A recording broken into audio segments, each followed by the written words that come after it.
agreement between US CPA and CPA Canada, such that once you have your US CPA license, you can also earn your CPA.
Hello and good morning, guys. A very good morning to all of you. Hello, everyone. Hello, Komal. Can you guys hear me? Can you guys hear me? Please comment if you can hear me and see me clearly. Hello, Kirti, Ankita, Suraj, Komal, Aditya, Riya, Alfia, Pooja, Ranjit, Khushi, Chirag. Can you guys hear me? Please write on the comment box if you can hear me. Good morning. Good morning. Is my voice audible? Am I audible to you? Am I clearly audible to you? Is my board visible to you? Hi, Yashika. Yashika Jotwani. Rahul, Vishal, Subramani, Chirag, Pooja. Yes, everyone is saying, yes, sir. Your voice is absolutely audible. And yes, you are visible too. Anushka Gupta. Okay. Vishal, Saksham, Khushi. Great, great, great. So yes, you guys can hear me. So let's start our today's session, guys. Today we are starting the revision series of direct taxation, CMA Intermediate Group 1 and CMA Final Group 3, both of them together. So this this revision series will be useful for both the intermediate students as well as the final students. So yes, this is the series that we are starting especially for June 2022 examination, and all those students who are appearing in June 2022 examination. This revision series will be very, very, very useful to all of you. In a very short span of time, I'll be able to cover the entire syllabus, the entire chapter in a very short span of time. I'll quickly revise the entire syllabus with you in an efficient manner. But guys, the prerequisite is that before you log on to the revision series, or before you watch the revision series, it is mandatory for you to watch the video lectures which have been provided to you. Whether you are taking classes from me or from any teacher across India, doesn't matter, guys. The only thing that you need to remember is that before attending these revision series, you have to mandatorily watch those video lectures, go through your revision notes, go through your questions, answers. Then this particular revision series will be much more useful to you. If you come directly in this revision series, then it might not be as effective as you would want it to be. So to make it more effective, please go through your video lectures, the detailed video lectures, in a proper way, and then this particular series will be very, very, very useful to all of you. So yes, We are starting the revision series from today of direct taxation. The revision series of costing has already been started. The schedule is given in front of you. This is the chart according to which a revision series of all the 4 subjects will be conducted on 2 channels, guys. Please remember, the revision series will be simultaneously broadcasted on 2 channels. My own channel, CSE SCM Nikkhil Gupta, and my academy's channel, which is Bright Vision Academy. So both of these channels will be streaming the live sessions at all point in time. So if by any chance, due to any technical glitch, if you don't find any live session in one channel, you can log on to the other channel. If you don't find another channel, you can log on to the one channel. So both of the channels should be at your top priority list till June 2022. So all other channels which are there on YouTube should be not be on your priority list. You can unsubscribe all those channels, and you just have to subscribe for 2 channels, guys. CSE SCM Nikkhil Gupta and Bright Vision Academy. These 2 channels should be there on your top hit list for June 2022 examination. Yes, especially for intermediate group 1 students, direct taxation for group 3 students as well, because there's a lot of overlap between the topics which are there in your final versus topics which are there in your intermediate. There is a lot of overlap in all those topics. So it is really, really important for all of you to go through the intermediate. For group 3 students, it's important to go through the topics which are there in intermediate. Some of the topics, like the topic which you are going to touch today, basic concepts, residential status. Again, you would think that sir, in CMA final direct taxation, residential status is not important. But no, guys, it is very much important. December 2019, a question, full-fledged question from residential status was asked in group 3 DT final. So it is very important to imbibe certain chapters like residential status, like PGBP, like capital gains while you are studying for group 3. These chapters are not there in your group 3 book, but it is there in your group 2 book, so group 1 book. So that is really important to carry forward this particular chapter with you. So yes, let's start today's session. So guys, let's see how's the Josh in the room. So please type on your chat box. How's the Josh? Please type on the chat box. I want to see. Mayung Pandey is there. Khushi is there. Vidhi Podar is there. Good morning, Vidhi. Very good morning. So how's the Josh? Please write on the chat box and then let's start. Yes, Ram Kumar. The classes are available both in English and in Hindi. In both the languages, classes are available. You can contact my team to gain knowledge about these classes. All right. How's the Josh, guys, in the room? How's the Josh? Josh is really, really high. Yes, yes, yes, yes, yes.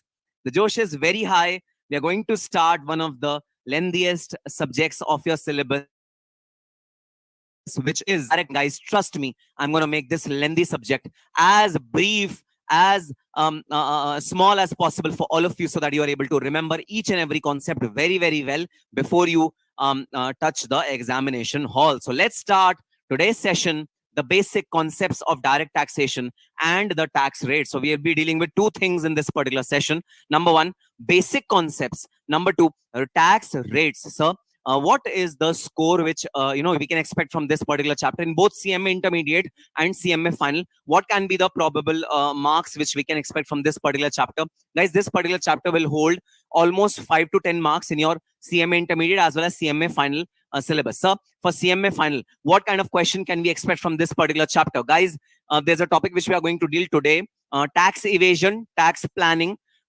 tax avoidance, right? From that particular topic, CMA final group 3, a question can be asked. It has been asked in past and can be asked in future as well. MCQs definitely from this particular chapter can be prepared, because this chapter would not have lengthy solutions or lengthy questions. So MCQs is one thing which you can definitely expect from this particular chapter. So first thing that we are going to start is, what do you mean by tax? What do you mean by tax? So guys, tax means compulsory or enforced contribution to Government of India. Whenever we contribute something to Government of India, that is known as tax. But sir, why should we contribute to Government of India? Guys, because primary source of revenue of Government of India is nothing but tax. So because of this primary source being tax, therefore we need to mandatorily contribute something to Government of India. So primary source of revenue of Government of India is met by taxes that we pay. To incur public welfare expenditure, yes, there is a need. Government of India has a need. Government of India has to incur public expenditure. So for meeting those public expenditure, taxation forms the basics. Taxation forms the core. So tax is definitely required to incur public welfare expenditure, and public welfare expenditure like healthcare, education, social security, all these are known as the public welfare expenditure. And guys, these public welfare expenditure are recovered or are earned by Government of India through taxes. So tax is an essential element of revenue. The primary source of revenue income of Government of India is taxes. Now guys, please do remember that the word primary is written. The word primary is written. Primary means the main source, the one and only main source. Okay, there might be certain secondary sources of Government of India, but we are not talking about those secondary sources. We are talking about this main source. This main source is the primary source. So primary source of revenue of Government of India is nothing but taxes.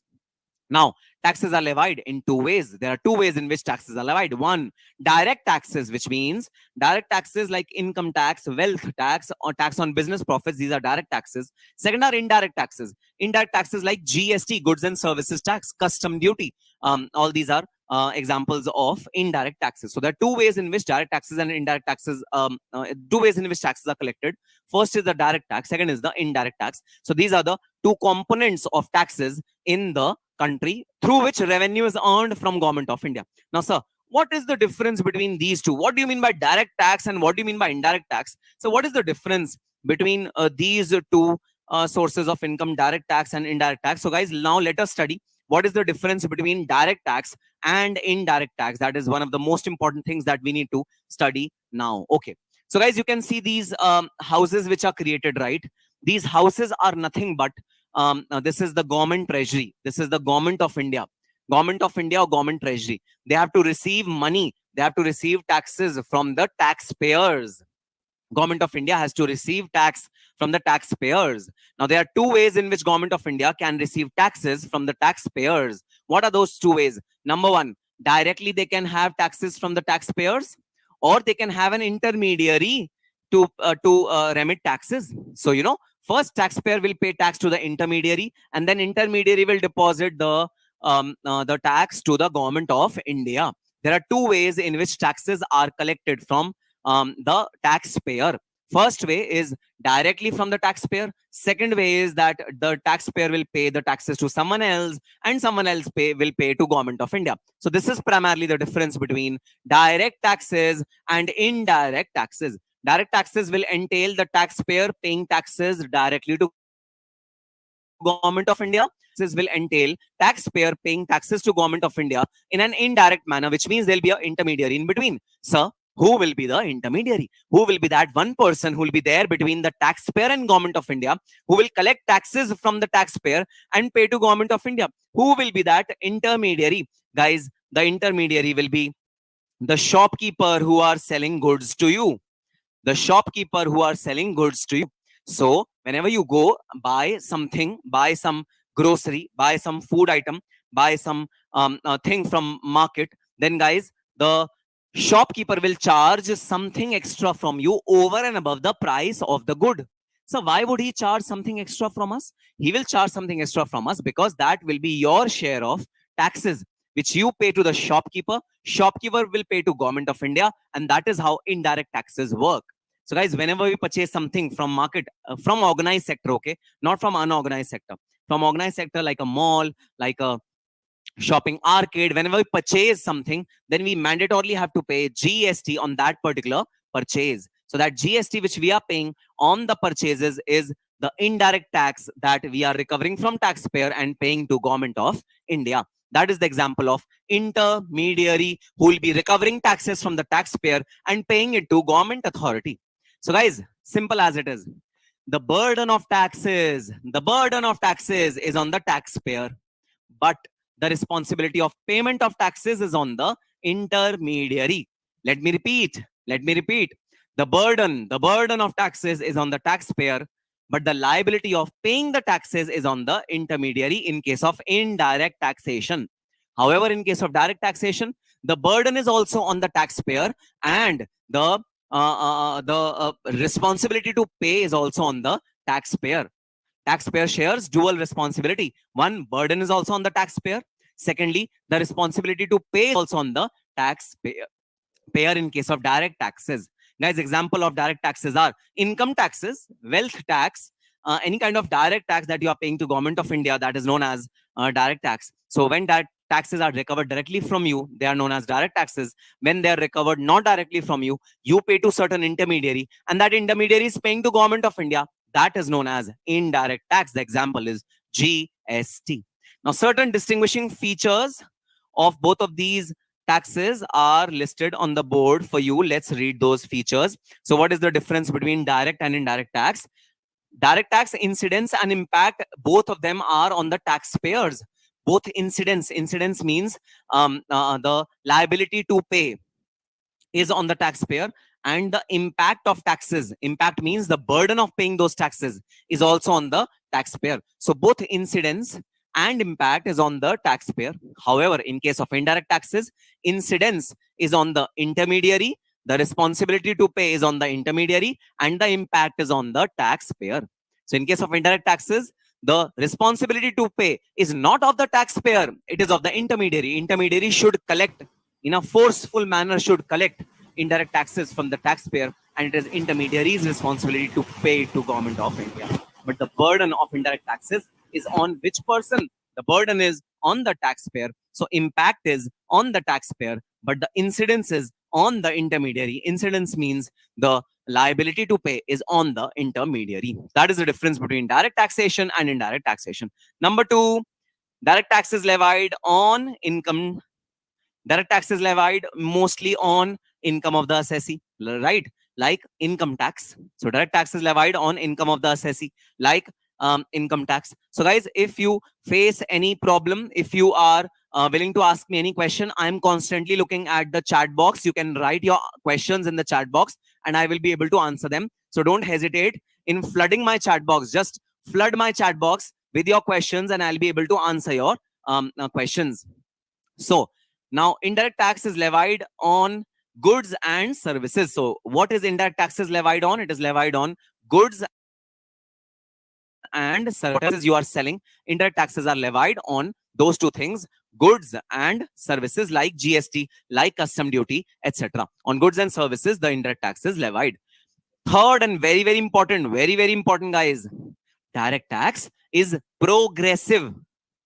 I'll explain this particular word, okay? I'll explain this particular word. The direct tax is progressive in nature. Direct tax is progressive in nature. Indirect tax is regressive in nature. Direct tax is progressive in nature. Indirect tax is regressive in nature, which means what? Which means in case of direct taxes, lower the income, lower will be your tax.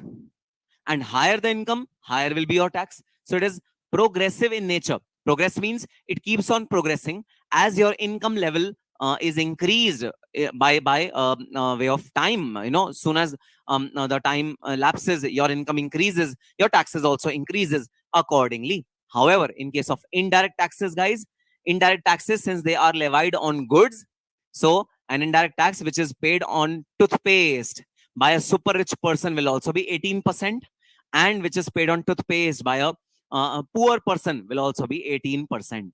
So indirect taxes are not paid according to the income levels of a particular person. Indirect taxes are not paid according to the income level of a person, ability to pay of a person. The indirect taxes are not levied on that. Indirect taxes are always levied on the basis of the goods and services which are purchased, and there is no distinction that, you know, from rich we will gain higher GST and from poor we will gain lower GST. There is no like this.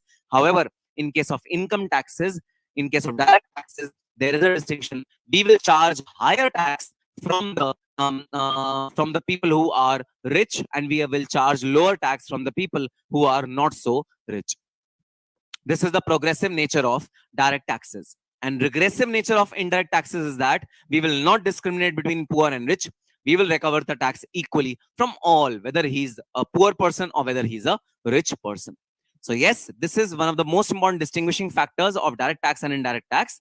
Progressive, direct tax is progressive, and indirect tax is regressive. Regressive means it will not increase by the income of a particular person. So that is known as regression. Okay, sir, got it.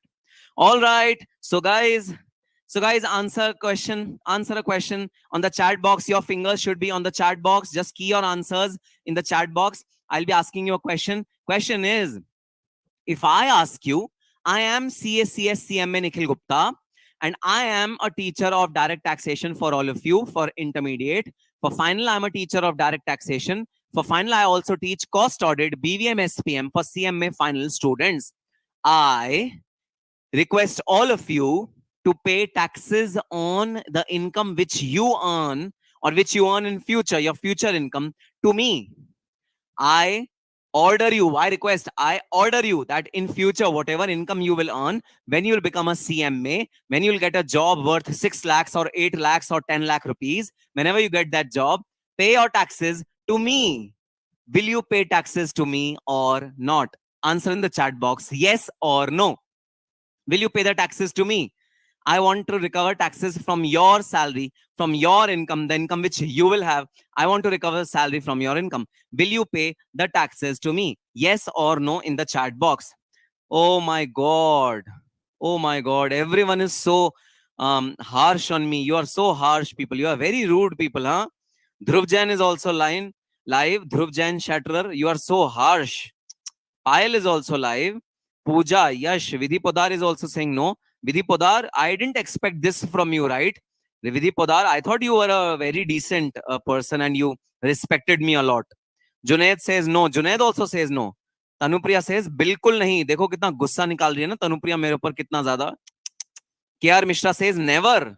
Sauradas says no. Ankur Tiwari says no. Payal says pay to government. Abhishek Kumar says no. यार Jimmy तुम तो मेरे दोस्त थे, मैं तो तुम्हें अपना दोस्त मानता था. आज तुमने दोस्ती का ये सिला दिया ना, अच्छा सिला दिया. ठीक है. ओ ध्रुव जैन कह रहे हैं सर आप मेरे भी टैक्सेस पे कर दो. अच्छा ध्रुव जैन, मैं अभी बताता हूँ तुम्हें, तुम मिलो मेरे से next time. Okay, everyone is saying no. Absolutely, guys. The answer is no. You cannot, pay your taxes to me. In fact, I cannot ask you to pay the taxes to me. I cannot ask you. I cannot ask you to pay taxes to me. That is illegal on my part. If I ask you to pay your taxes to me, it is illegal. You cannot pay your taxes to me. So, sir, who gives authority to recover taxes? Constitution of India gives authority to recover taxes. Sir, can Constitution of India give authority to you to pay taxes? Guys, maybe, I don't know, maybe it can give, but currently it has not given me the power to recover taxes from you. So sir, Constitution has given the power to whom? Guys, Article 265, authority to collect taxes, says that Article 246, there are certain lists which mentions what kind of taxes are to be recovered by which person. So the authority to collect taxes is given in Article 265, and 246 tells you that which person should collect taxes on what kind of income. And Article 246 says that there are three kind of lists which are there. So first of all, guys, this is very, very important. Please underline it. Article 265. Article 265 of the Constitution gives authority to collect taxes. Only if a person gets authority to collect taxes under this article, only then that person is eligible to collect taxes from anyone. So Article 265 gives you authority to collect taxes. First of all, please underline this article. Very, very important article which is relevant for you. It gives authority to you to collect taxes. Authority to anyone who wants to collect tax. Authority is to be derived from this particular article. Now we move on to Article 246. Guys, 246 article, after getting authority from 265 article, Article 246 tells you that what kind of taxes can be recovered by which person. There are three lists which are there: union list, state list, concurrent list. Union list means the things which are taxable, or the taxes which can be levied by the Union Government of India, which is the central government. And yes, income tax is there in the union list. Only central government is allowed to recover taxes from people of India under Article 246. Only central government can ask you to pay taxes. Sir, can Delhi government ask you to pay income taxes? Answer is no. Delhi government cannot levy taxes from you. So, sir, can Mumbai government levy taxes, income taxes on us? No, Mumbai government cannot levy income taxes on you. It's only and only central government which can levy taxes. And of course, it levies taxes based on legislature.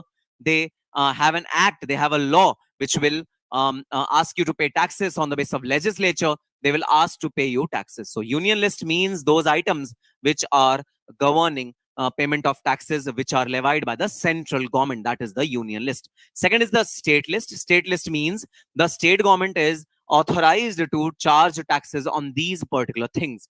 That is known as state list. So state list contains items on which taxes can be levied, or the kind of taxes which can be levied by the state government. Guys, income tax can be levied only and only by Union Government of India. It's only there in the union list. Third is the concurrent list. Concurrent list means a list in which items on which, or the kind of taxes which both of them have authority to levy taxes. Union government also has authority to levy taxes. State government also has authority to levy taxes. But sir, won't it lead to double taxation? क्या हमें एक चीज पे दो बार tax देना पड़ेगा? इंसाफ मांगता है देश, इंसाफ मांगता है. इंसाफ दो, इंसाफ. इंसाफ क्या हमें एक चीज पे दो बार टैक्स देना पड़ेगा? नहीं भाई नहीं. You don't have to pay taxes twice on one thing. The concurrent list will have given the rights to both the parties, union as well as state government. But guys, both of them will not levy taxes on the union list, which is a concurrent list, which is given. Both of them will not levy taxes on the union list. Either of them will levy taxes on union list based on their mutual consent. If there is no mutual consent and if there is a dispute between union and union and state government with respect to certain item which is mentioned in the concurrent list, if there's any dispute, then that dispute will be won by the union government. Union government will union law will prevail over the state law to levy taxes on that particular item. So in case there is any dispute, in case of dispute, union list will prevail. In case of any dispute, union law will prevail. State law will not prevail at that point in time. So central government has got the last laugh. The last laugh is of central government. That is the rule which is there. Okay, sir. Now, let us move on to sources of income tax law. In a nutshell, I am now moving on to telling you what kind of laws would you study in the Income Tax Act in this particular subject called the direct taxation. What kind of laws would you study in the subject of direct taxation? What all acts, what all rules, what all things you need to study in the subject of direct taxation. That is what we are going to study now. Sources of income tax law. What are the sources of income tax law? From where the income tax law is derived? That is the objective of the next topic which we are dealing with. Number one, Income Tax Act 1961. That is the first and foremost source of your income tax law. Sir, before 1961, so you are saying that income tax law came in 1961? Yes, it came in 1961. So, sir, before 1961, are you saying that income tax was not there? No, guys, I'm not saying that. Because before 1961, 1922 Act was in prevalence. Income Tax Act 1922 was in prevalence. But again, 1922 was the era of Britishers.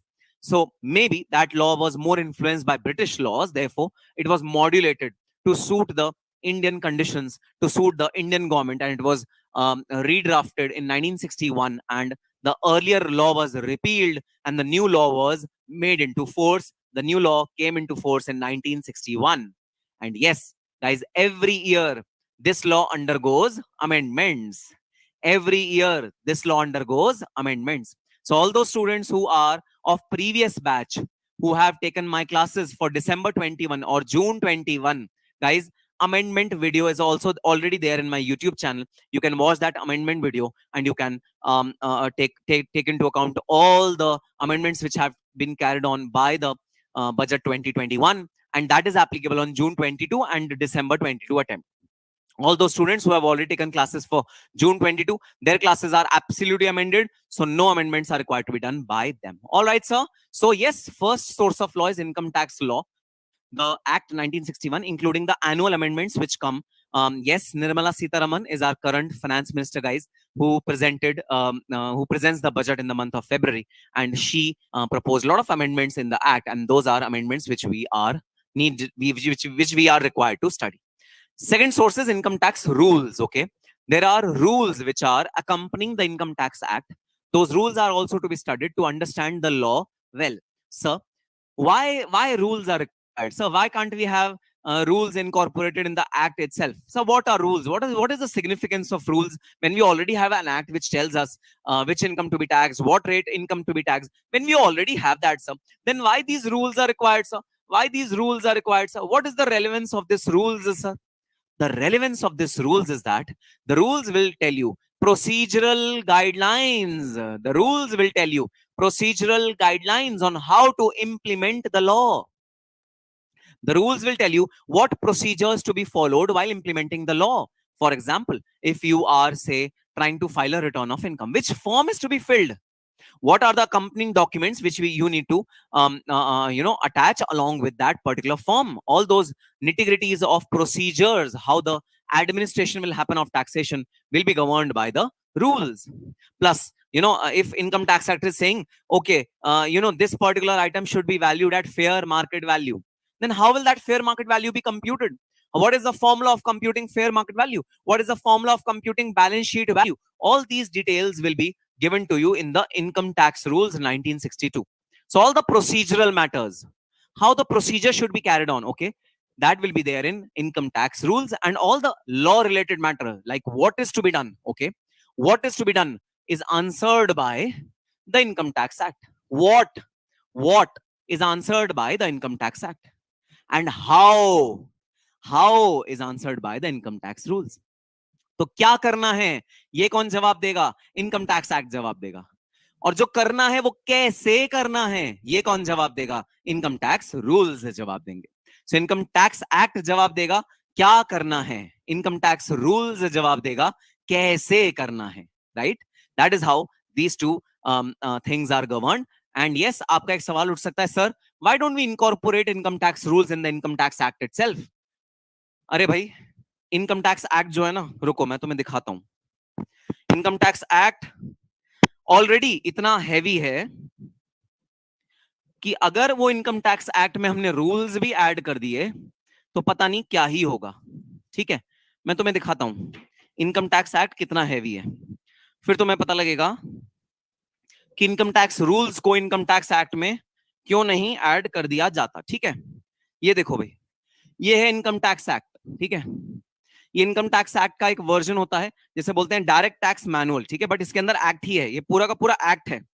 हमारा जो income tax act है ये पूरा का पूरा act है. ठीक है, इसकी विर्थ देखना जरा, विर्थ ये देखो.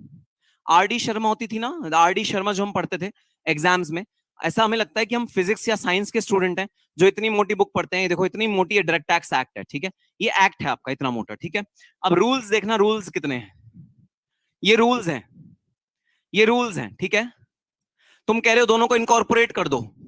अगर दोनों को मैं इकट्ठा कर दूं तो ये इतनी मोटी बुक बन जाती है, ये तो मेरे से उठाई नहीं जाएगी. हो सकता है इसका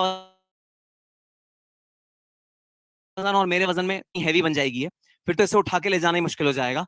ना भाई ना, नहीं हो सकता. देखो मेरी सांस फूल गई सिर्फ इन्हें उठाने से, अलमीरा से सिर्फ यहां लाने में. तो तुम सोच सकते हो ये कितनी हैवी होंगी. तो इन दोनों को आपस में इनकॉर्पोरेट करना इम्पॉसिबल. दोनों को साथ में नहीं लिख सकते भाई, दोनों को हमने अलग अलग लिखा है. So both income tax act and income tax rules, both are separate and both are separately to be studied, and both are separate document in itself, and therefore these two are not to be incorporated with each other. They are two different documents, they are two different books, but they cumulatively have to be read to understand the income tax law. So accumulation of both of these will form the income tax law. Okay, बात समझ में आ गई. चलें आगे. हाँ जी sir. Next is circulars and clarifications. So guys, annually Nirmala Sitharaman would ensure that would release the amendments every year. Every year Nirmala Sitharaman will release the amendments. Okay, only once a year can the amendments be released. Okay, once a year, which is in the month of February. Which is in the month of February, amendments are released. But guys, during the year there are a lot of changes which happen, there are a lot of dynamics which happen, okay, which might change the way things are to be administered, which might change the way in which procedurally the things are to be carried on. So during the year amendments cannot happen. So if any changes are required, then during the year, circulars and clarifications are issued by CBDT to effect those changes. So for example, now there is a form which is there for filing of return. During the year, there is a demonetization which happened, and then that form has to be revised. Guys, we can't wait for next amendments to be carried on, right? We can't wait for 1 year for the next amendments to be carried on, because demonetization was a sudden activity which happened. We need to change our return forms suddenly. What will happen? By way of circular or clarification, CBDT will release the new income tax forms. So certain things which cannot wait until the next amendments happen in law, those things are to be carried on during the year. But the best part about circulars and clarifications are, circulars and clarifications cannot go against the assessee. They cannot make law. That law can be prejudicial to interest of the assessee. That can be, levying extra taxes on the assessee. That aspect cannot be done with circulars and clarification. That can only be done by way of amendments. And therefore, it is said that circulars and clarifications are binding only on income tax authorities. So circulars and clarifications are not binding on the assessee, because assessee is bound by the amendments which happen during the year, annual amendments which happen. Assessee is bound by them. Circulars and clarifications are not bound on the assessee or the taxpayer. They are only bound on the income tax authorities, because income tax authorities cannot do so that they will levy extra taxes by way of circulars or clarifications. No, if the circular is not favorable for the assessee might choose to ignore that circular. But yes, the circulars are binding on the income tax authorities. Income tax authorities have to follow. Income tax authorities have to be followed by the authorities, the tax authorities, like Commissioner of Income Tax, Additional Commissioner of Income Tax, Joint Commissioner of Income Tax. All the income tax authorities have to follow circulars and clarifications, but the assessee or the taxpayer is not bound by circulars of clarification. Assessee might choose to follow these circulars. He might also choose to not follow these circulars. That is the nature of circulars and clarifications. Then CBIC is for indirect taxes. What is CBIC? CBIC is Central Board for Indirect Tax and Customs. This is CBIC, the contrary part or the counterpart of CBDT in indirect taxation. So CBDT is Central Board of Direct Taxes. CBIC is Central Board of Indirect Taxes and Customs. CBIC. CBDT is Central Board for Direct Taxes. That is the difference between these two organizations. These are parallel body, guys, which govern the regulation of revenue in the country. Okay, sir. So circulars and clarifications are the third thing which we need to study in our income tax syllabus to understand what is the income tax law. And the last is judicial precedence. Yes, guys. How many of you have seen Sunny Deol's movie? Please write a yes. Okay. How many of you have seen Sunny Deol movie? Please write a yes in the chat box. How many of you have seen the Sunny Deol movie? I'm going to act Sunny Deol at this point in time. So please write a yes in the chat box if you have seen Sunny Deol movies. And if you have, if you know who is Sunny Deol, okay. I'll ask you, who is father of Sunny Deol? Okay. This is a quick question. Kaun banega crorepati? Who is father of Sunny Deol? I want answer in the chat box. Who is the father of Sunny Deol? Who is the name of father of Sunny Deol? Let me check your Bollywood knowledge along with your taxation knowledge. I want to check both of your knowledges, okay? Oh yes, Dhruv Jain ne pakad liya. Zabardast, khatarnak. Father of Sunny Deol. Jia keh rahi hai, nahi pata. Jia poor knowledge. Jia poor knowledge. Yes, Dharampaji, Dharmendra, Nirav, Khushi, Garima, Megha, Prashant. Yes, saying Dharmendra. Yes, Dharmendra is a father of Sunny Deol. So guys, in India, what happens is litigation is fierce. And you must have seen Sunny Deol movie, I think Damini, where he says, my lord, तारीख पे तारीख, तारीख पे तारीख, तारीख पे तारीख, my lord, बस मिलती आई है तो तारीख, नहीं मिला है तो इंसाफ. And guys, all that courtroom drama, which you have seen in your Bollywood movies, I always, when I was a kid, I used to wonder that, that courtroom drama, whether it actually happens in the main ground. And when I joined this profession, when I was working with the big fours in their direct taxation department, and when I used to go to the High Court or the Supreme Court for the hearings of my direct taxation case, I always used to wonder whether that courtroom drama of Sunny Deol is there in real life also, whether that is applicable to direct taxes also. The answer which I got is yes, it is applicable for direct taxes also. Yes, the same courtroom drama which is there in a criminal proceeding is there in direct tax proceeding as well. Yes, our heartbeats, run faster than the normal when you are in a courtroom, when your case is being argued, because the amount at stake, the money at stake is not 1 crore, 2 crore, 5 crore. It is thousands and thousands of crores. The world famous Vodafone case, the tax liability and penalty was 21,000 crores. So one argument, one wrong argument can, finish off the case and can deprive the assessee of 21,000 crores. That is the fierceness of the direct taxation cases. And touch wood, if any point in time, if you become tax professionals and you get to work into direct taxations, I would definitely recommend you to go into litigation field. It is one of the most exciting, one of the most super amazing fields of direct taxation, which is litigation. And from litigation is derived the judicial precedents. Whatever courts have decided on various matters, because guys, sometimes, income tax law is dicey. It is giving us two meanings of the same thing. Sometimes it is dicey. It gives us two meanings of the same word. Same word can be interpreted into two meanings. Same word can have two different connotations.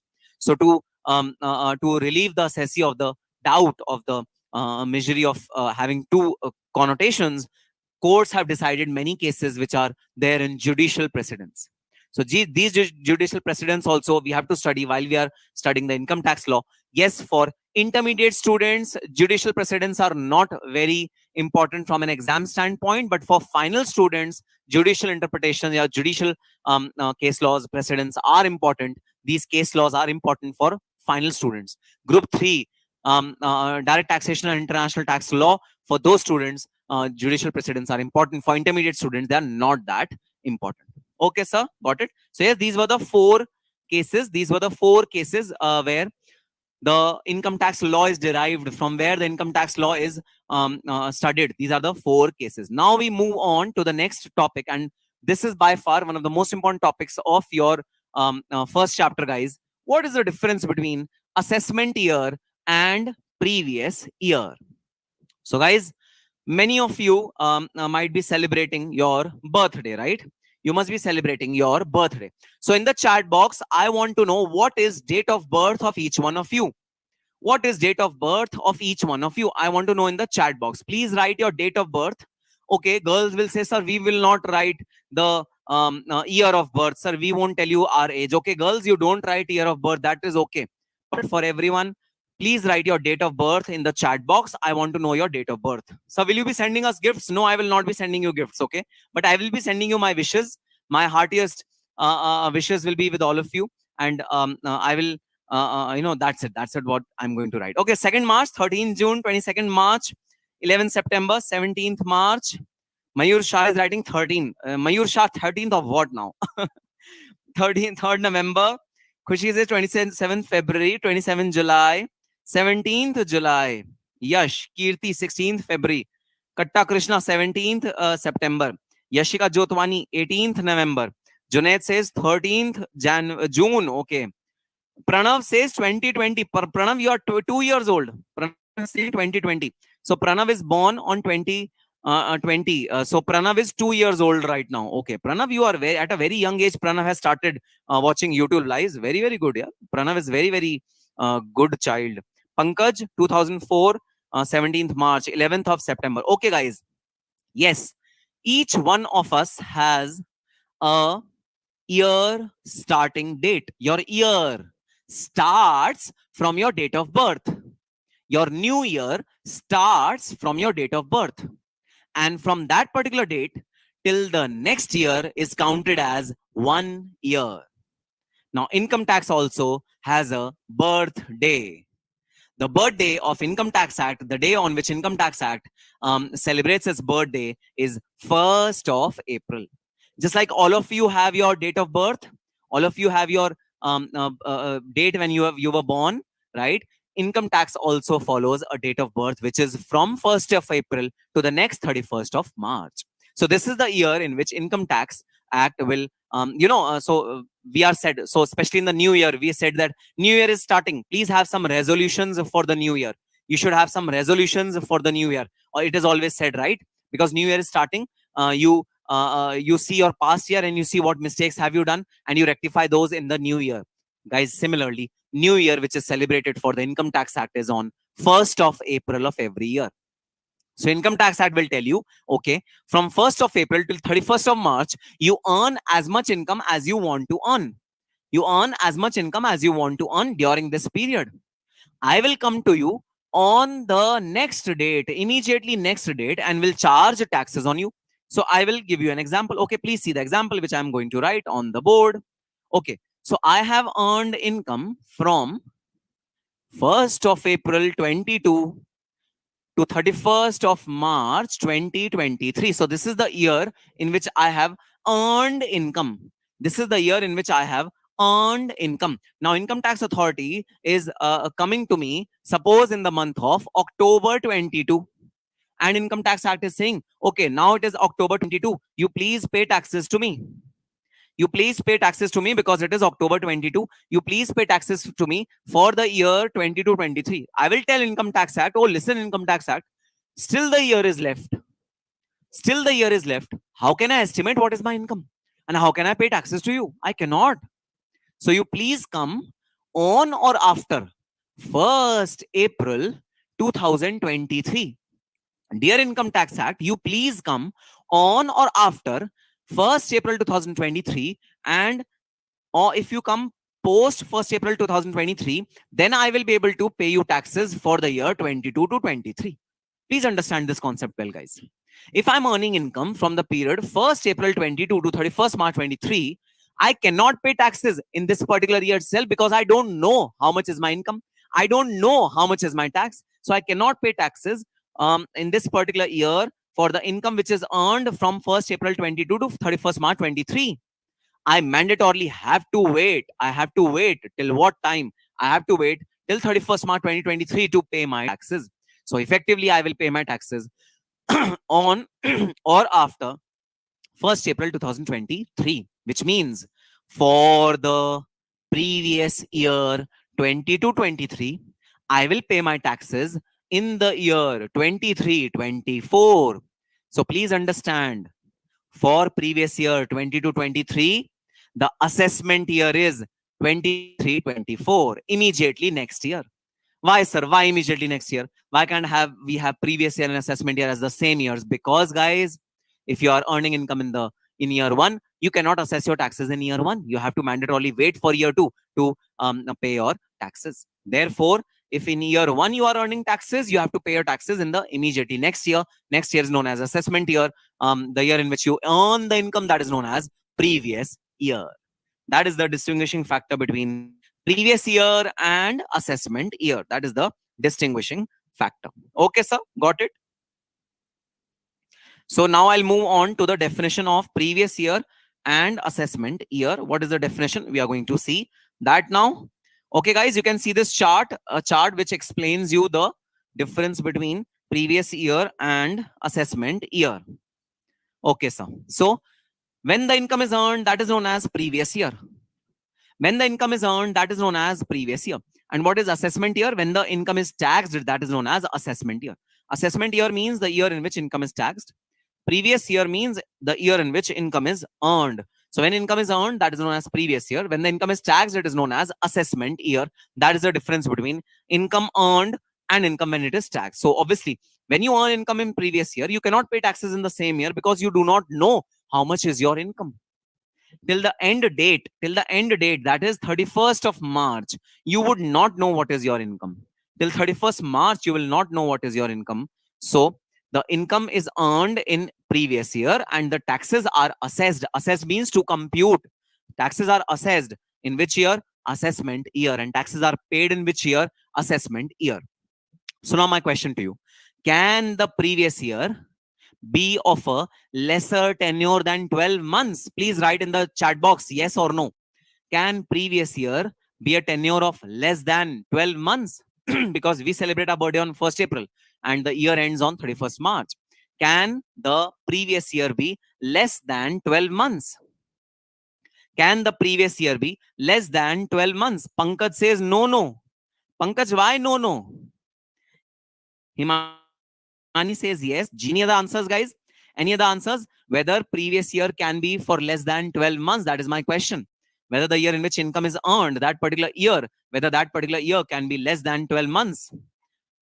So Himani says yes. Disha says yes. Kirti says yes. Umang also says yes. Alfia says yes. Gerald says no. Deepika says yes. Pooja says yes. Arpita says no. Yashika says yes. Yash says yes. Rani, Jia, Tanupriya, Deepika, Himani, Divya, Pooja, Disha, Deepika, Mitali, Megha, Ranjit, everyone says a yes. Yes, guys, under two situations, the previous year can be less than 2 months. What are those two situations? When you have a new business, then you can have previous year as less than 12 months. Guys, when your year only starts, when you were born, when your organization is born on 15th of May, then guys, obviously, the first previous year will be of a shorter tenure. The subsequent previous years will be of full tenure 12 months. But the first previous year, the year in which your organization is incorporated, that year will be of a shorter tenure. That year will be of less than 12 months. That year will be of, say, 10 months, 11 months, 9 months, but not of 12 months. So the first year can be a shorter period. The first year can be a shorter period in case of new businesses or if any new source of income is there. So, you had two businesses. Business number one is existent since ever. Business number two came into effect in the current year itself. So, guys, for business number one, your year is since the previous year, since 1st April, your year is full year, 12 months. But for business number two, your year is not full 12 months. For business number two, your year is a shorter period. Your year is the period when your business starts. Okay. So, yes, previous year can be for a period of less than 12 months. Now, let me hide the answer so that you don't see the answer. And I ask a question from you, okay? Please listen to my question and answer. Can assessment year be a period of less than 12 months? Yes or no? But सरकार बड़ी लालची है, advance tax कर लेती है. हाँ, उमंग, बिल्कुल सही बात. सरकार एडवांस टैक्स तो कैलकुलेट करवाती है हमसे, वो तो लेती है. ठीक है, मेरा अगला क्वेश्चन सुनना. Next question is whether can assessment year be of a period of less than 12 months? Can assessment year be a period of less than 12 months? That is my question to you. Can assessment year be a period of less than 12 months? देखो, previous year का तो ना क्यों अपना, ठीक है, previous year का हम दोनों ने फैसला किया. प्रीवियस ईयर यस हो सकता है 12 महीने से कम. अब सवाल ये उठता है, can assessment year be of less than 12 months? Previous year तो हो सकता है, भाई कि करंट ईयर असेसमेंट ईयर भी हो जाए. ओके, सबका आंसर है नो. खतरनाक, सबका आंसर है नो. हाँ, ज्ञानेंद्र ने सही बात कही. Certain assumptions are. वाह ज्ञानेंद्र के ज्ञान चक्षु खुल गए हैं, बिल्कुल जबरदस्त. Gyanendra Singh, certain assumptions are there. Gyanendra ने पढ़ाई करनी स्टार्ट कर दी. प्रूव है इस बात का. वाह, जबरदस्त Gyanendra. Okay, so guys, the question is whether can the assessment year be of a period of less than 12 months? Answer is no. Answer is no. Assessment year cannot be of a period of less than 12 months. So why? The reason is because assessment year, whatever is your previous year, right? So I'll give you an example. Okay, I'll give you an example. My business starts from 15th May 2022. My business starts from 15th May 2022. Please tell me, what is my previous year in the chat box? Okay, please write the complete with dates year. Okay, with dates, I want the year. In the chat box, I want to know, if I start my business, a new company has been started from 15th May 2022. What will be the previous year in which income is earned? What will be the previous year? I want in the chat box. Let's see who all get this right. इंतजार सही answer का इंतजार. ध्रुव रस्तोगी, जबरदस्त. जबरदस्त जवाब ध्रुव रस्तोगी का। और कोई, और कोई, और कोई, और कोई, एनीवन एल्स? लो भाई, ध्रुव रस्तोगी का जवाब मैंने हाईलाइट कर दिया है। ज्योतिष एकदम नालायक, विशाखा नालायक, मैंने कहा था डेट्स के साथ बताओ, डेट्स के साथ, ठीक है, डेट्स के साथ बताओ। दिशा महाजन, लो मैंने हाईलाइट कर दिया दिशा महाजन का जवाब, जबरदस्त दिशा, जबरदस्त दिशा। अंकुर तिवारी जबरदस्त, मैंने हाईलाइट कर दिया। दीपिका जबरदस्त, कीर्ति बत्रा जबरदस्त, जबरदस्त, जबरदस्त, सुपर्ब, सही जवाब, बिल्कुल सही जवाब, आप सबका सही जवाब। जो प्रीवियस ईयर होगा इस केस में वो होगा 15 मई 2022 से लेकर 31 मार्च 2023 तक, ये होगा प्रीवियस ईयर। अब मेरा सवाल सुनना, इस प्रीवियस ईयर का असेसमेंट ईयर कब से स्टार्ट होगा और कब एंड होगा? डेट्स के सहित बताना, डेट्स के सहित। What is the previous year and what is the assessment year in this particular case? I want to know the assessment year now.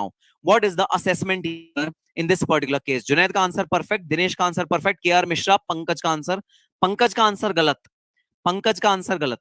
अब मुझे अगला क्वेश्चन का जवाब दे दो, असेसमेंट ईयर कब से स्टार्ट होगा और कब खत्म होगा? डेट्स के साथ बताना, ईयर नहीं, डेट्स के साथ। विधि पोद्दार का सबसे पहला आंसर, और विधि पोद्दार का आंसर बिल्कुल सही। ध्रुव रस्तोगी का आंसर बिल्कुल सही, सुपर्ब ध्रुव रस्तोगी। दिशा महाजन, यश, ऋषभ उपाध्याय, जबरदस्त आंसर, बिल्कुल सही आंसर। जिया चौधरी, ईयर नहीं पूछा था मैंने, डेट्स पूछी थी, मुझे डेट्स चाहिए, डेट्स। ध्रुव जैन का आंसर, ध्रुव जैन कह रहा है 1 अप्रैल 2023 असेसमेंट ईयर। ध्रुव जैन आंसर, ये तो बताओ खत्म कब होगा, खत्म। यशिका, वाह, यशिका जोतवानी ने तो कमाल कर दिया, यशिका जोतवानी ने भाई साहब कमाल कर दिया। उसका देखो मैं हाईलाइट कर रहा हूं। और ज्योतिष ने भी खूब कमाल किया, ज्योतिष राज भी हमारे कहां कम है, बोलते हैं असेसमेंट ईयर होगा भाई 1 अप्रैल 2023 से 31 मार्च 2023। वाह, ये कौन सा असेसमेंट ईयर हुआ भाई? 1 अप्रैल 2023 से 31 मार्च 2023। वाह, ये कौन सा असेसमेंट ईयर हुआ भाई? बहुत जबरदस्त, बहुत ही बढ़िया, बहुत ही अच्छे। सो यस, आप सबका जवाब बिल्कुल सही। जो असेसमेंट ईयर होगा वो होगा 1 अप्रैल 2022 से लेकर 31 मार्च 2023 तक, ठीक है।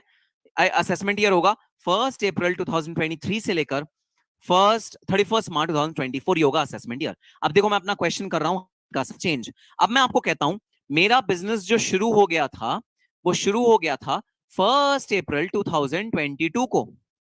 मेरा बिजनेस जो शुरू हो गया था वो हो गया था 1 अप्रैल 2022 को। अगर मेरा बिजनेस 1 अप्रैल 2022 को शुरू हो गया तो जरा बता देना मेरा प्रीवियस ईयर क्या होगा। What is my previous year if my business was started on 1st April 2023? What is my previous year in this case? I have changed my question. मुझे previous year जानना है, मेरा previous year क्या होगा अगर मेरा business start हुआ 1st April 2023 को। अगर 1st April 2023 को start हुआ, previous year क्या होगा? पूजा जगनम, बिल्कुल सही आंसर। यशिका जोतवानी ने दोबारा कमाल कर दिया भाई, 1 अप्रैल 2022 से 31 मार्च 2024, इसने 2 साल को एक्यूमुलेट करके एक ईयर बना दिया। वाह यशिका, वाह वाह, बहुत जबरदस्त, बहुत ही जबरदस्त। अरे भाई देखो, यहाँ पर हम सब ठीक है क्लासरूम में एंजॉय कर रहे हैं, हम लोग एक दूसरे का मजाक उड़ा रहे हैं, तो कुछ सीरियसली मत लेना मेरी बातों को। सिखाने का एक तरीका है मेरा कि मैं थोड़ा सा हंसी मजाक के साथ आपके साथ सिखा रहे हैं, तो बिल्कुल भी माइंड मत करना मेरी बातों को। Okay, yes, right. Your previous year will be 1st April 2022. Your previous year, जब आपका business start हुआ 1st April 2022 से, तो आपका previous year होगा 1st April 2022 से लेकर 31st March 2023, ये होगा आपका previous year। अब मैं पूछना चाहता हूं, बताओ इसमें आपका असेसमेंट ईयर क्या होगा? दूसरे केस में आपका असेसमेंट ईयर क्या होगा? अरे भाई आप सेम जवाब दोगे मुझे। दूसरे ईयर में आपका जो असेसमेंट ईयर होगा वो होगा 1 अप्रैल 2023 से लेकर 31 मार्च 2024, ये होगा आपका assessment year. So previous year can be of a shorter duration, but assessment year can not be of shorter duration. Even if previous year is short, previous year is truncated. Truncated means it is cut. If the previous year is short, even then your assessment year is of the full year. It is not of a shorter duration. So your previous year can be of a shorter duration, but your assessment year cannot be of a shorter duration. So let's read assessment year. Assessment year can only be of 12 months. Can only be of 12 months. Immediately next year of the previous year is the assessment year. So assessment year can only be of 12 months. That's it. There cannot be an assessment assessment year which is of a lower tenure. Assessment year can only be of 12 months. It cannot be of a shorter duration assessment year we're talking about. It is the immediately next year of the previous year. But government says that if we have a hint, if we have an indication that if we wait till the assessment year, our revenue will be lost, our taxes will be lost because the assessee is not a bona fide, is not a good assessee. If we wait until the assessment year, our entire revenue will be lost, our taxes will be lost. If government is of a view of that, then government has the right to collect taxes in the previous year itself. Yes, in that case, previous year and assessment year will be one and the same years. If government of India is saying, if government of India is feeling that if I wait till assessment year to collect my taxes, if I wait till that time, then I run a risk of revenue loss. I run a risk of tax loss. If that is the situation, then guys, in certain cases, previous year and assessment year are one and the same things, which means as soon as you earn the income during the previous year, you have to pay the taxes in the same previous year. In these cases, there are certain cases. What are those cases? Those cases are, number one, a non-resident person having a shipping business. A non-resident person having a shipping business. So if you're a non-resident person and you have a shipping business, which means you are plying shipping to and from India, then guys, government of India is fearing that, you know, your ship might unload the goods at the coast, go away and not pay taxes. So if you are an NR, non-resident, and you are into a shipping business, then guys, you have to pay taxes in the year in which your ship comes to the coastal areas of India, and the time at which you deliver your goods. At that point in time only, there are income tax authorities which are sitting at the port. You have to pay taxes to the income tax authorities in the same previous year. Income tax authorities will not wait till assessment year to collect your taxes. No. Case number two, when you are permanently leaving India. So if you are planning to permanently leave India, forever you are leaving India, then government will not wait till the assessment year to collect your taxes, because once you leave the territorial nexus of the country, the territorial region of the country, it will be impossible to recover taxes from you. So if you are permanently leaving India, then that is a problem. Your previous year will be treated as your assessment year. You have to pay taxes in the previous year itself. Government will not wait till 1 year for collecting the revenue. तो ज्ञानेंद्र कुछ ज्ञान बांट रहे हैं. Very good. और था कि previous are same. Very good Gyanendra, जबरदस्त. Okay, number 3, when you are transferring your property, to avoid taxes, when you are selling off your property, then guys, income tax authorities can intervene in the same previous year. Before you sell off your properties, government of India will say that you give me your taxes first. First, give me your taxes from the sales proceed, and then you use the sales proceed in whatever manner you want to. So if you are selling your property to avoid taxes, then also your previous year will be your assessment year. Third is bodies formed for short duration. So guys, sometimes certain organizations are formed for a very short duration. For example, Delhi Metro had some joint venture with a Japanese company to at the initial stages to assist them in developing the metro, trams, rails, their maps, everything was arranged. Guys, at that point in time, the permanent year is previous year is to be treated as the assessment year, because the bodies will go off very, very soon.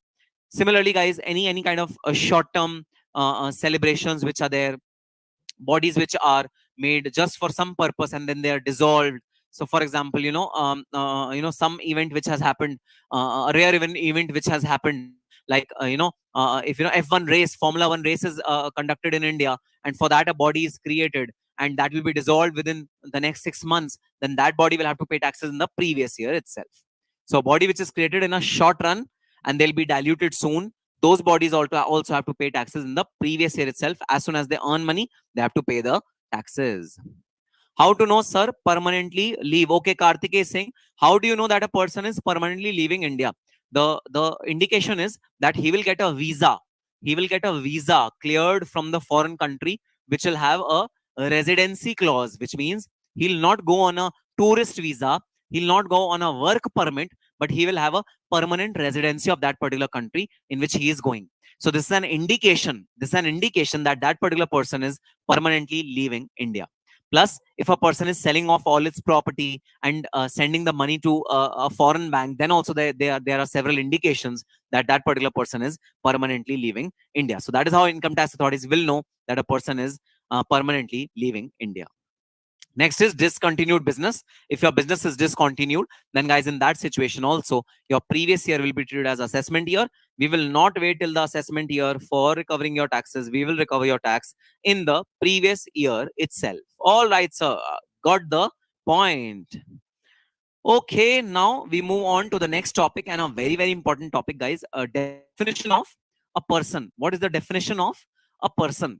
So the definition of person is required because a person has to pay taxes. Okay, person has to pay taxes. So definition of person is required to be undertaken by us. Who is a person who is required to pay taxes? That is what we need to discuss in this particular part now. Okay, guys, I'm asking you certain questions. Yes, Vishakha, this list is exhaustive. Vishakha, there's no other case in which exception is there. Yes, this list is exhaustive. Yes, transfer of property to avoid tax. Yes, Rani, this is there in the list. I have written it on the board. Yes. Okay. Now, guys, you need to answer certain questions. Okay. I am CSCSCM Nikkhil Gupta. Am I liable to pay tax? Yes or no? You have to write in the chat box. Am I liable to pay tax on my taxable income? Yes or no? You have to write in the chat box. Yes or no? I'm waiting for your answers. Everyone says yes. Jyotish says depends. Wah, wah, Jyotish, wah. Depends. Yes, yes. Everyone saying yes, yes. Tanya Bhatt, Rahul Gupta saying yes. Alfia saying yes. Tanish saying yes. Nagnath Junaid saying yes. Everyone saying yes. Okay. My question number two. The academy which I'm running is a company. Its name is Bright Vision Academy. It's a company. So would Bright Vision Academy be required to pay taxes on its taxable income? Yes or no? Bright Vision Academy would be required to pay taxes. Rani Singh is saying आपको तो 3 times देना चाहिए. नालायक रानी, क्यों भाई क्यों? मुझे क्यों 3 times देना चाहिए tax? नालायक. Dhruv Jain is saying yes sir. If no, please say first too. Oh Dhruv, okay, I will tell you the ways to reduce taxes. Okay, sure, I will tell you. So yes, Bright Vision Academy also has to pay taxes. So any person who's earning income has to pay taxes. Okay, that is the rule which is there. Now my question to you is, please understand the question well. Okay, this is a digital board which you can see behind me. This is a digital board. This is made of fiber. It is embedded in metallical body. And this digital board I'm using it for teaching all of you. This is a digital board. My next question is, can this digital board be subject to taxation? Can Income Tax Act say, hey digital board, please give us tax? Is it possible or not? Can digital board, or for that matter fan, tube light is there above me. Okay, these lights are there all around me. I have a studio, I have a AC, air conditioner fitted on the right side. I have my laptop, I have my equipments over there. Can all these equipments which are there in my studio, can these equipments be subject to income taxation? Yes or no? Yes or no? So yes, Abhishek Kumar is saying no, Vishal no, Sarneka no, Dhruv no, Deepika no, Vinod Tripathi no, Disha no. Pankaj, only person can pay tax. Pankaj is saying only person can tax. Junaid is saying no. Vishaka is saying no. Khushi is saying no. Disha is saying no. Yashika is saying no. Junaid is saying no. Everyone is saying no. But my answer is a big yes. My answer is a big yes. Guys, Income Tax Authority doesn't distinguish between a natural person or an unnatural person. It doesn't distinguish between a living object or a not living object. It doesn't distinguish between a person or a non-person. No. Anything and everything capable of earning money is subject to income taxation.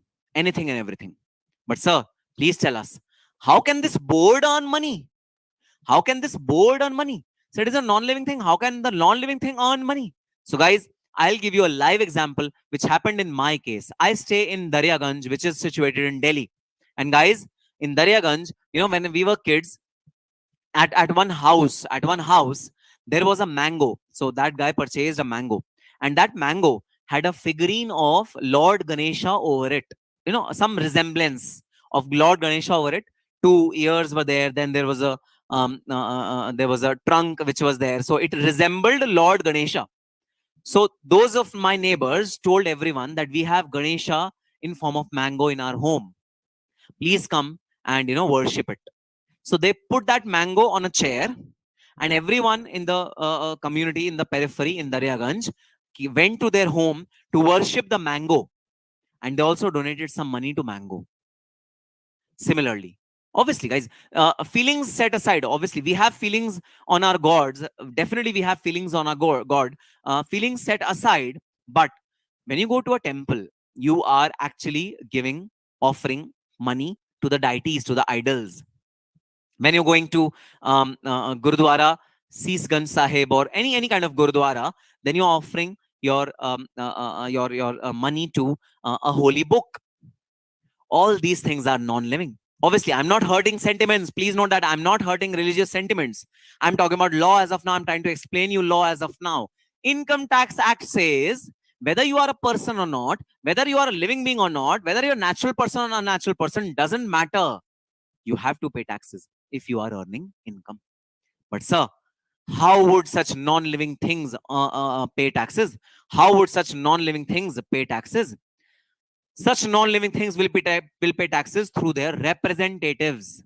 So their rep assessees, through their representatives. So someone else will pay taxes on their behalf, like deities, like idols, the pujaris which are there in temple, they will pay taxes on behalf of the idols.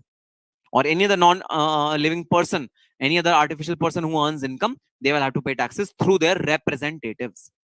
That is the significance of this word person. Section 231. So there are 7 categories of persons in this particular section who are eligible to pay taxes. And the category which I was discussing just now was artificial juridical person. Artificial juridical person is the person who is artificial person, not a human being, not a person, not a living person. Still that particular person is earning revenue. That particular person is paying taxes. That is the artificial juridical person. So let's read. First is individual. Individual is a natural person. Individual is a human being. So individual definitely has to pay taxes. I am an individual. You are an individual. These are known as individuals. They definitely have to pay taxes. So individual is the first category of person who has to pay taxes. Individuals is natural person or human being. They have to pay taxes. It includes minor or a person of unsound mind. Minors are also included in this definition of person, and person of unsound mind is also included in this definition of person. I agree. An unsound mind person is not capable of entering into a contract. I agree with that. But guys, he is liable to pay taxes. A person who's a minor is definitely not eligible to enter into contract, but he is liable to pay taxes. That is for sure. So an unsound person or a minor is liable to pay taxes. Then Hindu undivided family. A family which is there, which is an unpartitioned family who's not got partitioned. That family is existing since independence. So when this act was created, at that point in time, Hindu undivided families were a lot in number. So there was a person which was incorporated, Hindu undivided family. It was introduced in the definition of persons at that point in time. So Hindu undivided family on which Hindu law applies is known as HUF. Any undivided family on which Hindu law applies is an HUF. It includes Jains and Sikhs. Jains and Sikhs, both are included in Hindu undivided family. Includes wives of members and unmarried daughters. Include wives of members. So wives of members are also included in this particular HUF. And unmarried daughters are also included in the HUF. If the daughter of a family is unmarried, till the time she is unmarried, it is included in HUF. Now, my question to you is, please listen to the question carefully. Once the daughter gets married, then in whose HUF will she be a part of? Once the daughter gets married, in whose HUF will she be a part of? Once daughter gets married, because she will not be a part of her father's HUF. She will not be a part of her father's HUF. So after marriage, in whose HUF will she be a part of?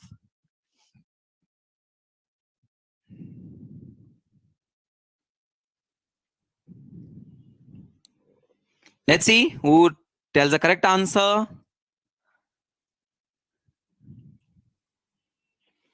Father-in-law. Perfect answer. Husband's family or father-in-law's family. Subramani is saying 1st April 23 to 31st March 24. Subramani, I think there is a lag in your internet connection, because this question I had asked 15 minutes back. So you are answering this question now. This question I had asked 15 minutes back. AG is saying both families. No, AG, you are wrong. AG, not both the families. Married daughter will not form a part of the father's HUF. Married daughter will not form a part of father's HUF. Only unmarried daughter will form a part of father's HUF. Yes, everyone is right. Father-in-law. Oh, Harshit Singh Rajput is also with us. Welcome, Harshit. Good to see you in the live session early morning. Good to see that you have woken up early today. Brilliant. Harshit Singh Rajput is there with us. Shivda saying perfect in-laws family. Perfect answer is there. Very good, guys. Next is an Indian company. So naturally, guys, an Indian company will definitely be a person. For whatever income Indian company is earning, taxes will be paid by the Indian company. Definitely that will be included in the definition of person. Indian company will include two things: Companies Act, the company which is incorporated in Companies Act, and the company which is made through declaration of CBDT. Sometimes CBDT can declare a particular organization like a company, okay, if it is behaving like a company. So CBDT can declare certain non-companies to be companies, okay. So if CBDT has declared certain non-companies to be a company, then that will be also be treated as company, and it will be categorized as person under the Income Tax Act. Then partnership firm will be treated as a person. Partnership firm will have taxation liabilities. The income which is earned by partnership firm, that will be subject to the taxation. It includes LLP, limited liability partnership, is included in the definition of firm, okay. Then AOP BOI, very important two categories, guys. AOP BOI, association of persons and body of individuals. Association of person, body of individual means where individuals join together to form a particular commercial transaction or to form a particular organization, that is known as BOI. In BOI, only and only individuals join. Body of individual means where individuals join together to form a business organization or to form a profitable organization, that is known as BOI. Only when individuals join together, only when individuals join hand, then they cumulatively become BOI. What is AOP? AOP means when not only individual, apart from individual, HUAF, Indian company might also join hands. Individual might join hand with Indian company, or individual HUF and Indian company joins hand. Whenever any other person joins hand apart from the individual, then that is known as association of persons. So you cannot evade law by not having any organization structure. So why would people not create any organization structure? Why would they work as a AOP? Why not they make a company to avoid taxes? Even if you do that, we will categorize you as AOP and we will charge tax from you. AOP, BOI, association of persons and body of individual, will be subject to taxation. Then local authorities like municipal corporation, municipal committee, panchayat, cantonment board, port commissioners, the board of port commissioners, all these are local authorities, and they will be also be subject to tax on the income which they earn. So this is the category. And the last category, and the most hilarious category, which we have discussed just now, artificial juridical person. A person who doesn't have any form, a person who's not living, a person who's not who doesn't have any legal entity, who doesn't have any physical entity. It is more driven by certain regulations or certain religious beliefs. So those people are also subject to tax if and only if they are earning income. So these are unnatural, may not be directly sued by court of law. Court of law cannot be applied on these people sometimes, like deities, idols, university, bar council, etc. All these people are known as artificial juridical person, and they are subject to taxation. These are known as artificial juridical person. Okay, guys. Now, please tell me, what can you see on the board? This beautiful thing. What can you see on the board? On the board, you can see a crown. A crown. You can see a crown. What is represented by crown? What is represented by this particular crown? Please tell me in the comment box. What is represented by crown?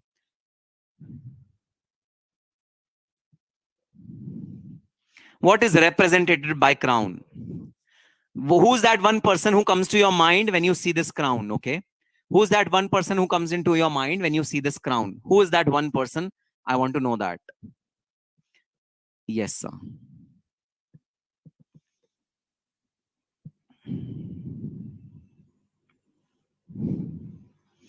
Who's that one person who comes to your mind when you see this crown? The king. Oh, Modi ji. Pankaj says Modi ji. Brilliant. The king. The central government. The king or the queen. Modi ji. King or queen.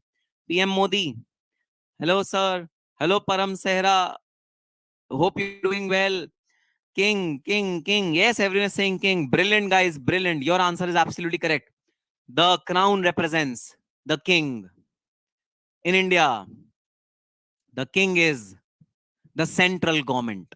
Central government is the king who governs the country. And there's a golden principle. There's a golden principle that the crown cannot be subject to tax. The crown cannot be subject to tax. That is the golden principle, which means union government cannot be taxed on the earnings, because guys, union government's earnings is the tax itself. The tax itself is the earnings of union government.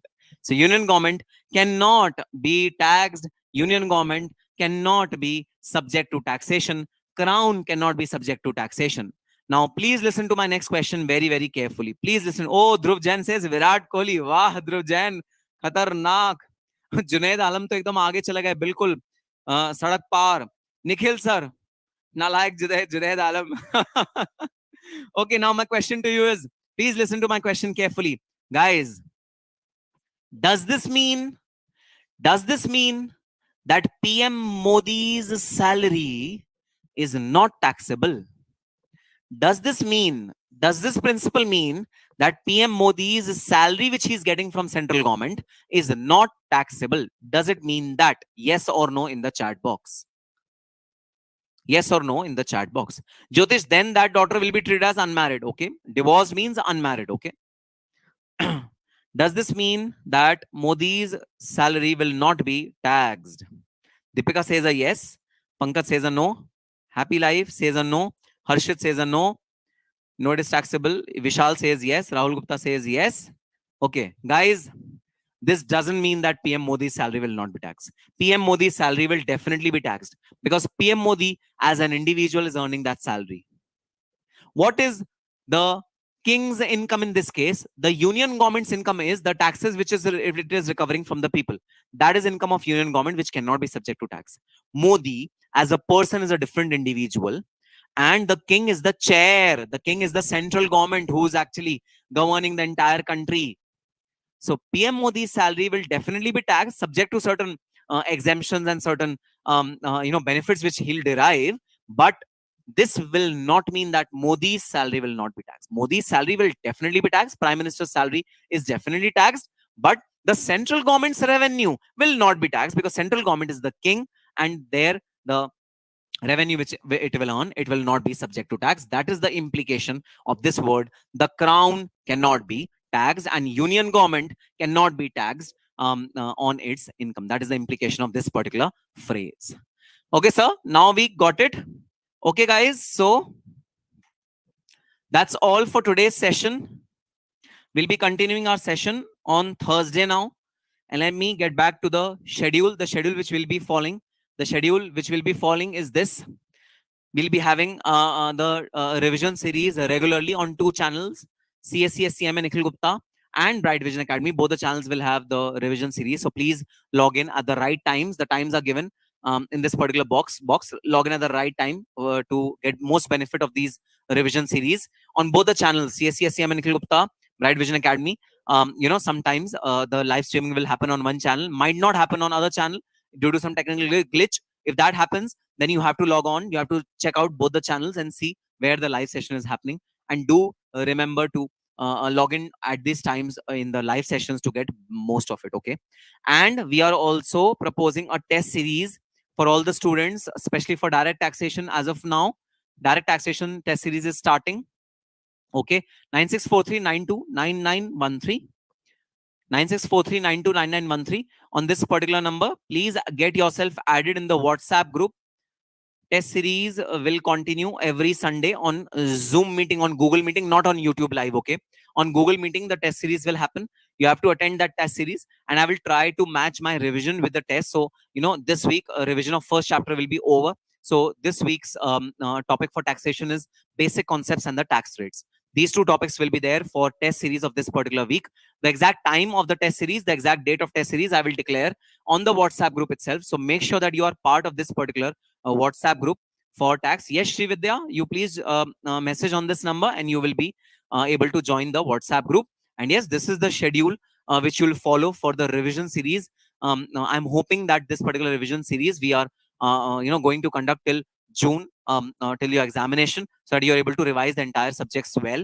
And yes, this revision series should be preceded by you watching the video lectures religiously. So before watching the revision series, you please finish off your video lectures. You please complete your chapters through your videos, and then you watch this revision series. It will be of much more benefit to you. It will be of much more use to all of you, rather than directly jumping onto the revision series. So yes, that's all for this particular session. And guys, we will be joining the next session. We'll be meeting in the next session, and the session for direct taxation will be Thursday 9 a.m. Thursday 9 a.m. will be the next direct taxation session, which will be organized for all of you. So now we'll meet on Thursday 9 a.m. and please remember that this particular revision series is applicable for group 3 students as well, CMA final students as well, especially for chapters like capital gains, PGBP. We will be dealing with them in detail. So group 3 students are also most welcome in this revision series. So yes, that's all for this particular session, guys. We'll be meeting in our subsequent sessions with more revision series of such subjects, all the 4 subjects. Yes, till we meet next. We'll have a revision series on Thursday now. We'll be meeting on Thursday. Then we have revision series on Friday of costing. And then Saturday, we have 2 revision series, financial accounting and law and ethics. So we'll be meeting according to the schedule in our next sessions. Till that time, all the very best and happy studying. Bye-bye. Bye. For the WhatsApp group, please join the WhatsApp group on this number 9643929913. Please join on this WhatsApp group. All right. Bye-bye.